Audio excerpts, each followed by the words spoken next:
Derry is a happy little town, most of the time. But every 27 years, something awakens. Children go missing, good people suffer. Whispers and giggles can be heard echoing from the sewers. Balloons float. And you'll float too. We all float down here. Today, I'm going to be doing a deep dive into It by Stephen King. Probably his most famous, his most celebrated work. Is it my favorite Stephen King book? Maybe.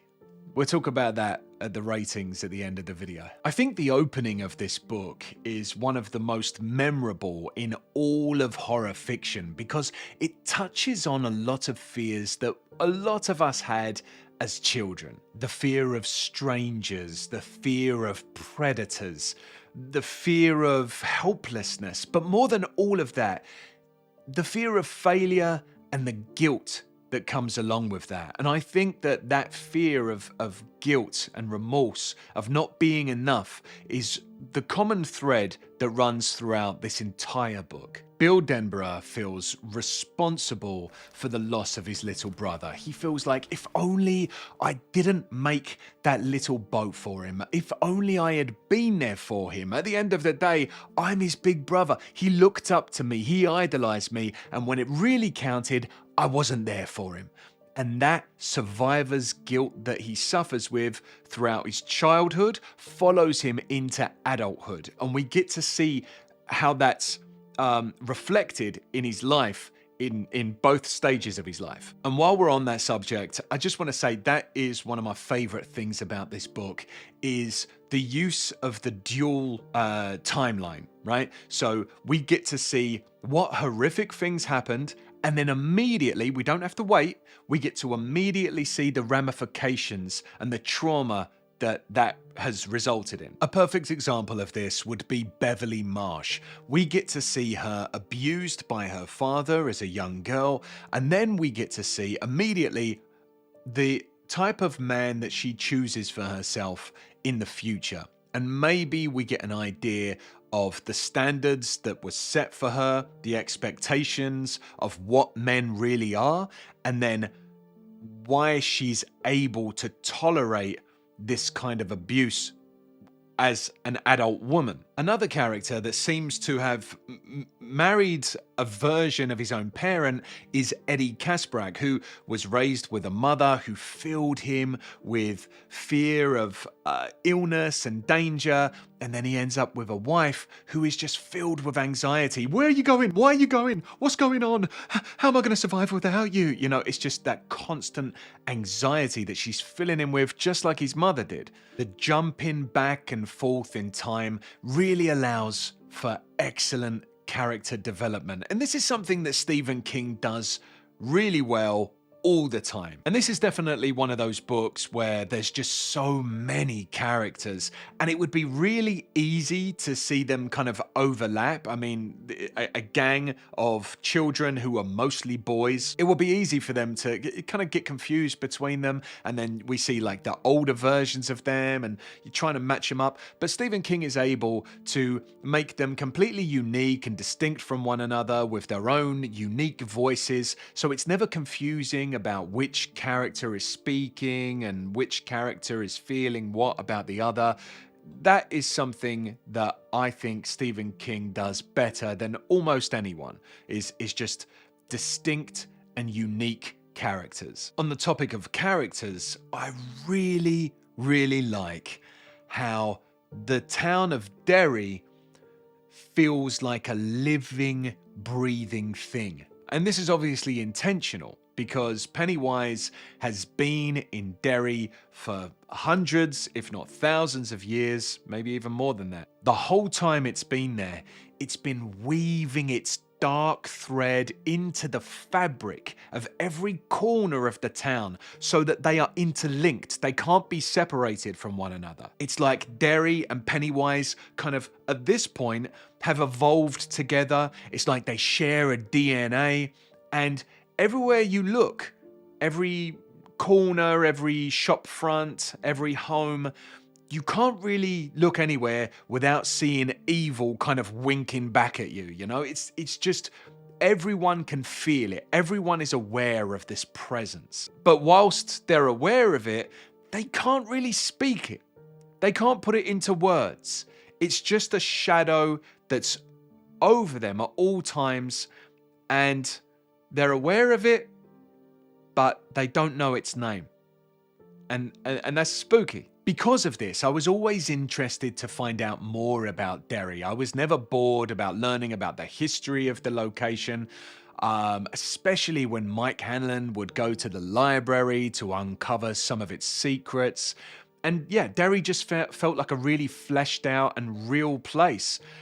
From the Barrens to the canal to the haunted house in Newbolt Street. It was all kind of described with a mixture of realism and eerie undertones. The entire book is an immersive experience, but what truly stood out to me was the beautiful and complicated portrayal of an American childhood. And the reason that I say an American childhood is because Stephen King is a horror writer, yes, he's a thriller writer, yes, but above all of that, Stephen King is an American writer. Through his vivid descriptions of locations, landmarks, small town events, traditions, he paints a picture of a small town, a kind of a slice of American life which is instantly recognizable. So even if you've never been to America, you can pick up a book and you can taste it. You can taste America. I live in America today. I live in just outside of Atlanta, but I was raised in London. But still, Stephen King has this kind of uncanny ability to make me feel nostalgic for a past that isn't mine. They're struggling in their own ways, but there is something undeniably American about the childhood that they're living. One of the best examples of the childhood wonder that I'm talking about is the Losers Club. And the Losers Club is so important because it's not just what brings the main characters and the main cast together, but also it is the embodiment of the various themes that are explored throughout the book. One of the most obvious themes is unity against adversity, because we know that none of these little kids could take on Pennywise by themselves, but by sticking together and leaning on each other against this monster and against their own personal battles that they're all fighting in their own individual ways, they're able to kind of overcome it. If these characters all just met one another and then the next day they were trying to face this ancient evil, they would fail. But it's because they've got that bond, they've that special bond. And I thought that was really, really nice. Another theme is the power of belief. In this book, belief is like a weapon that the children use. And it's actually, when you think about it, it is Pennywise's weakness. His power either increases or diminishes based on the level of belief that the children have. And that is why he's always trying to frighten them. He's always trying to undermine their belief in themselves, in each other. When one falls down, when one starts to doubt themselves, the other one can come up, pick them up, and they all take turns.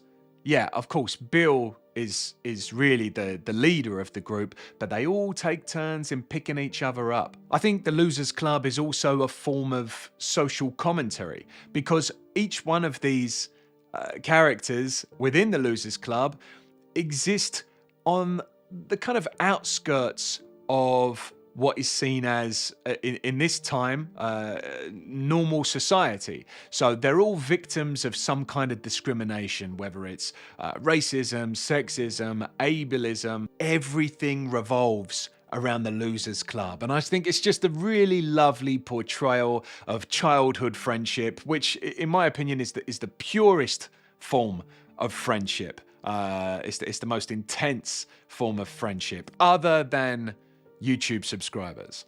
One of the things that I'll say about Pennywise, and it's kind of amazing that I haven't really focused on Pennywise at this stage yet, but I don't find Pennywise to be very scary. You know, I don't think that creature is a frightening creature. There's a couple of scenes, you know, but for the most part, no, he wasn't scary. He wasn't the scariest character in the book. Definitely not. The fact that I didn't find Pennywise to be scary, I think that is the point. Pennywise is a representation of the individual's greatest fears. And because the Losers Club mainly consists of children, these fears are always going to be child specific. So, you know, Pennywise appears as a werewolf, a mummy, a clown, just some generic monster under the bed. Ooh, you know, things that adults aren't really going to be losing much sleep over. There were a couple of occasions where Pennywise was frightening. For example, when he showed up as Beverly's father, terrifying. And also, I found it really creepy when he showed up as Bill's little brother in the photo album. Yeah, that actually, at that point in the book, I was like, all right, this is actually scary. But yeah, I mean, the scariest characters in the book, Beverly's father, Beverly's husband, yeah, he was really terrifying. And also Patrick Hockstetter, who is a genuine lunatic. Yeah, all of the fear and dread that I felt was fueled not by the monster, but by the human characters. So other than Pennywise not being very scary and the book, in my opinion, being a bit too long, I honestly, I feel like this book could have been a few hundred pages shorter without sacrificing the essence of the story or the character development. There is one complaint that I have about the book, and if you've watched any of my other Stephen King book reviews, I don't think it's going to surprise you what my problem was. But I like Stephen King. I like him. He seems like a good person, and he's a very good writer. But yeah, there's just one common thread that is in most of my reviews. But anyway, this is the part of the video where I'm going to be diving into my favorite scenes in the book. I'm going to start going into a bit more detail about what were my favorite scenes and why were they my favorite scenes. Also, what I didn't like. But all right, let's start with the positives. I guess we can start with Adrian Mellon's death. This scene and everything which led up to it is why I like Stephen King so much. It was filled with pure suspense, a feeling of dread, of knowing what's coming. And again, I think the reason that this is so scary is it contains scenes that maybe we recognize in the real world, you know, actual real world adult fears that people carry. And also when Adrian is kind of mocking and confronting the bigots that he runs into, there is a sense of inevitability about it. You know, we can see as readers what's going to happen.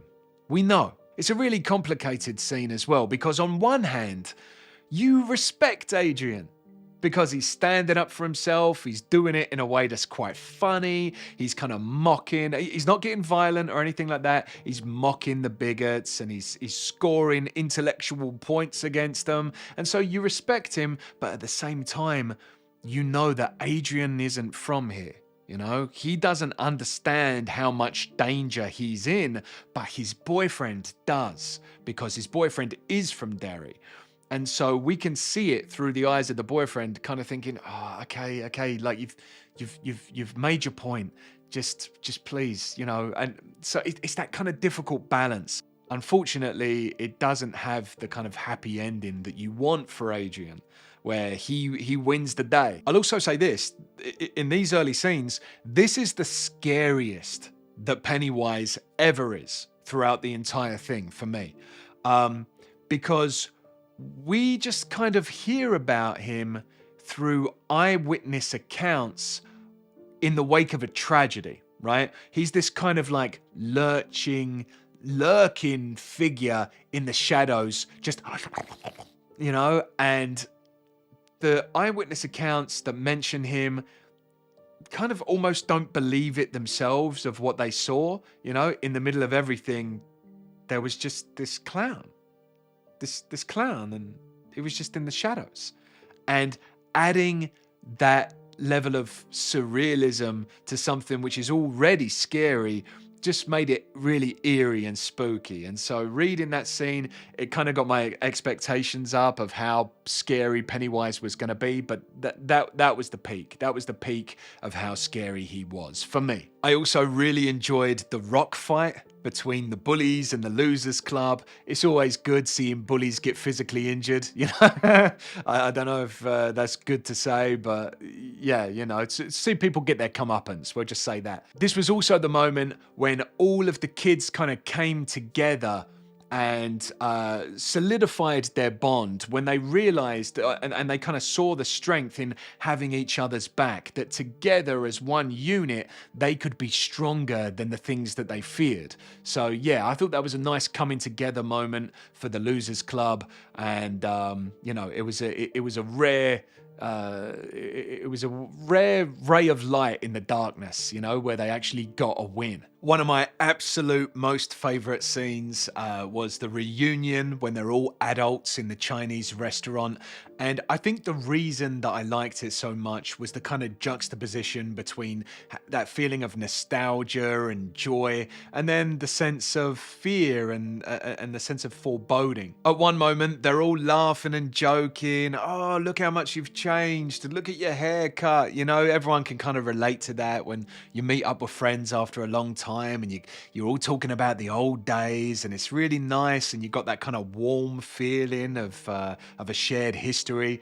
And then suddenly it all changes, and they're all looking one another in the eye and saying, listen, we all made a deal. This thing that terrified us and scarred us as children is back, and we need to be brave again.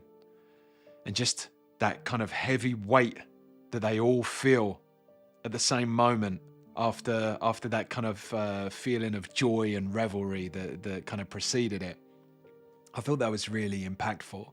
Of course, one of the most famous scenes, not just in this book, but in all of horror, is when Georgie meets Pennywise, when he's down the storm drain.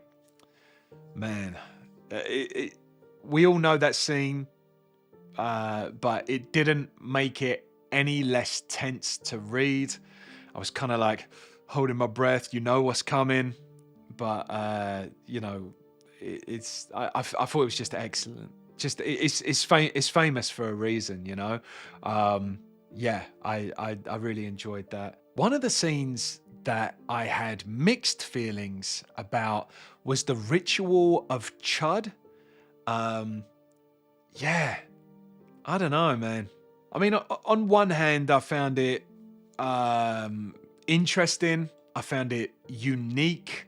I know that if you're a Lovecraft fan, then you would have loved this scene, because all of a sudden it became cosmic horror. It kind of added a new layer to the horror, so that it wasn't about kind of neighborhood kids battling against evil or against a monster, but it actually became the battle between good and evil. But for me, it was just so jarring. The turn that it took, just, I don't know, it just felt like it came out of nowhere, and everything became really abstract for me. I found it quite difficult to visualize what was happening. The appearance of the turtle was bizarre, and I understand that the turtle kind of represents a counterbalance to to Pennywise, but yeah, it just kind of, it seemed to come out of nowhere for me, and I didn't love it. Also, if I'm understanding this right, correct me if I'm wrong, by the way, in the comments, because sometimes, you know, I am an idiot. I'm not like I don't understand everything. So the turtle created the universe, and he kind of threw it up because he had a headache. What?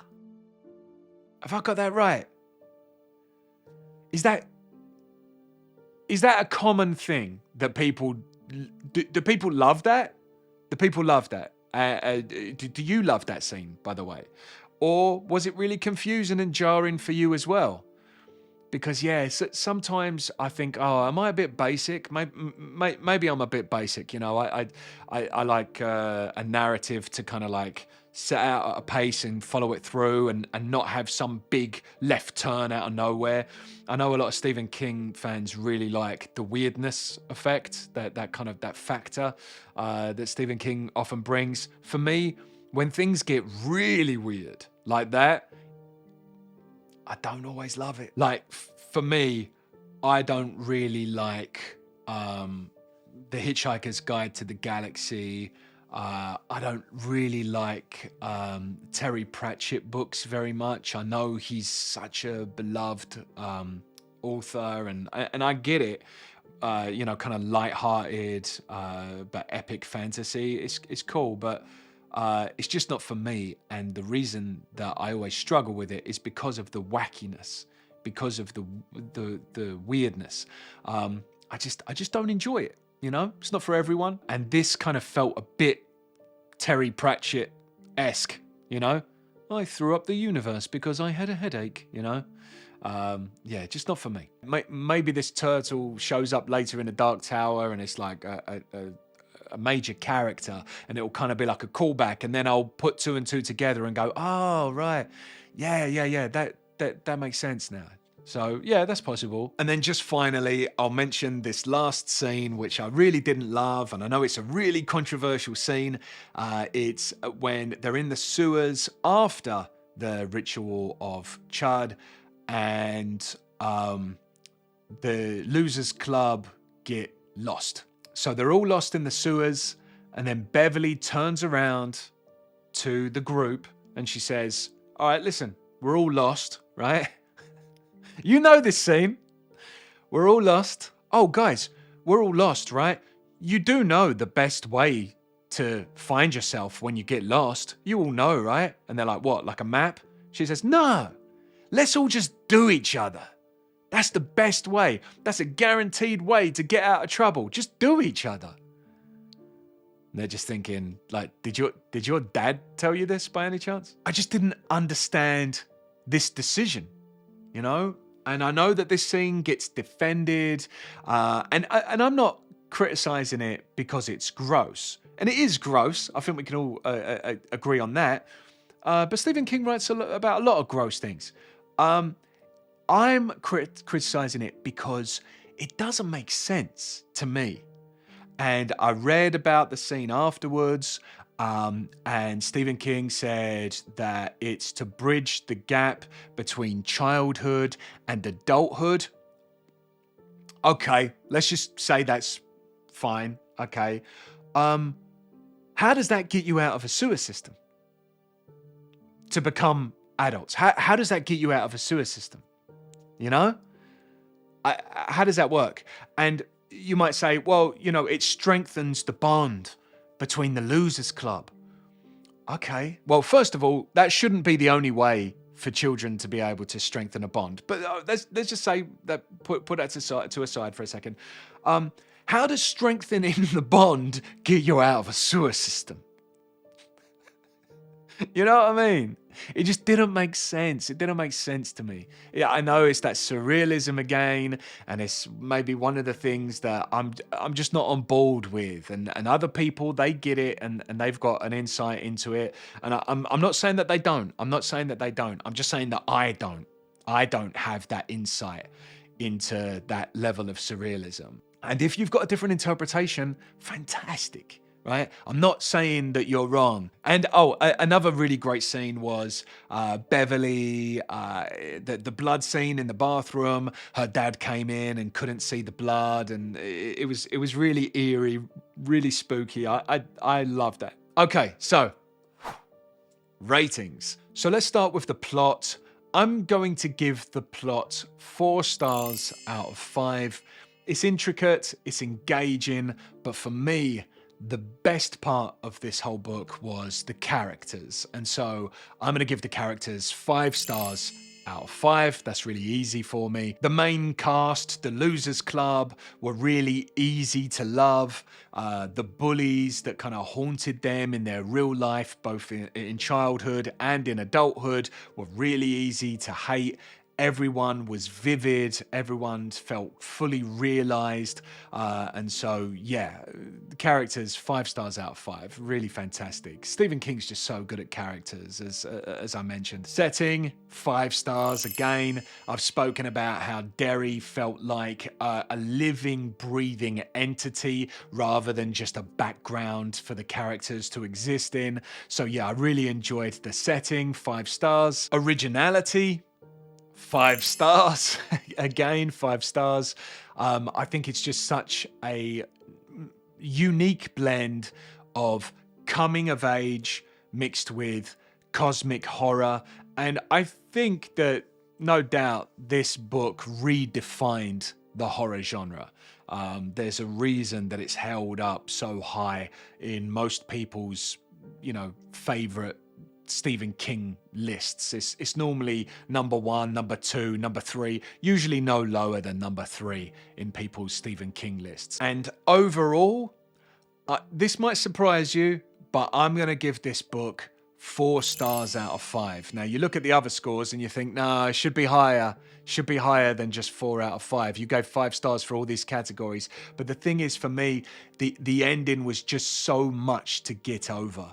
A couple of things happen at the end, and again, it's not because it's gross. It's because, to me, it didn't make sense. I definitely don't need a happy ending. No way.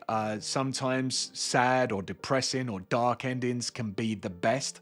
But it just didn't hit for me. The ending just didn't hit, and yeah, so 4 stars out of 5, still a fantastic book. I had a lot of fun reading it. It was really, really good. If you wasn't already aware, I'm currently reviewing The Multiverse of the Dark Tower by Stephen King. And it is I've been saying 24 book journey, but it's actually a 23 book journey. So I've been getting that wrong. It's fine. This book was part 10 of my 23 book journey towards the Dark Tower. And so if you enjoyed this video, I hope that you'll like and subscribe to the channel. And if you'd like to continue our journey together, then I'm going to be reviewing Insomnia. And you can click up there to see my reaction to Insomnia. Pretty excited about this one, actually. Thanks so much for watching the video. I hope you enjoyed it. Have a good one. Happy reading.